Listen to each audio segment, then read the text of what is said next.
నంద్యాల జిల్లా నంద్యాల మండలంలోని సుగాలిమెట్ట గ్రామంలో అమ్మవారి విగ్రహం బయటపడింది. గ్రామం గుండా మహానందికి దర్శనానికి వెళ్తుండగా అమ్మవారి విగ్రహం కనిపించిందని భక్తులు తెలిపారు. సుగాలిమెట్ట వద్ద అమ్మవారిని దర్శించుకోవడానికి భక్తులు పెద్ద సంఖ్యలో గ్రామానికి తరలి వస్తున్నారు.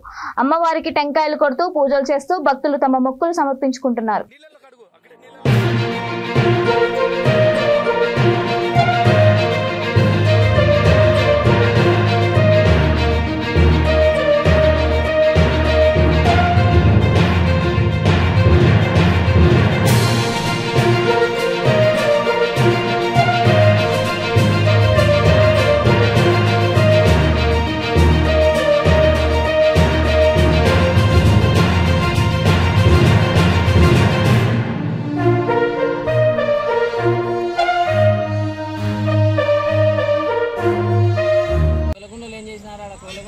ఆంజనేయ స్వామి దొరికిందని అంతా హైలైట్ చేశారు.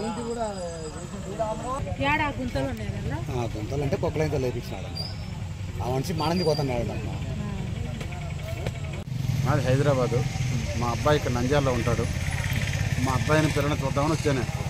వచ్చి 4 days బ్యాక్ వచ్చి ఇక్కడ మహానంది దగ్గర అంటే మహానంది తీసుకుపోతామని మా అబ్బాయిని అయితే తీసుకుపోతామన్నాడు. బండి మీద దగ్గరే నాన్నగారి దగ్గరే వెళ్ళిపోదాం. బండి మీద పోతున్నాం, 2 wheeler మీద పోతుంటే ఈ ఏరియా దాటేమో అట్లా ఈ ఏరియాకి వచ్చినట్టు బహుశా 70-80 పోతుండే కదా.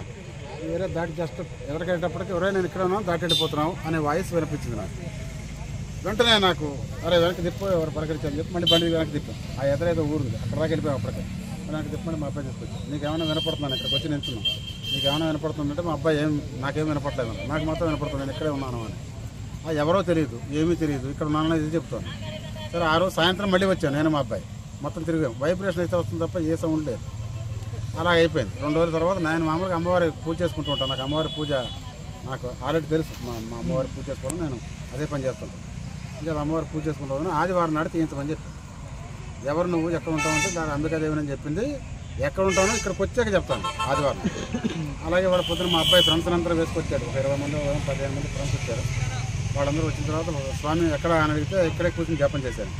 జపం చేస్తే అక్కడ అని చూపించింది. అక్కడికి వెళ్ళి అక్కడ స్పాట్ పెట్టాను. పెడితే వాళ్ళు ఒక ఇంట్లో గుర్తుకు పెట్టుకున్నారు.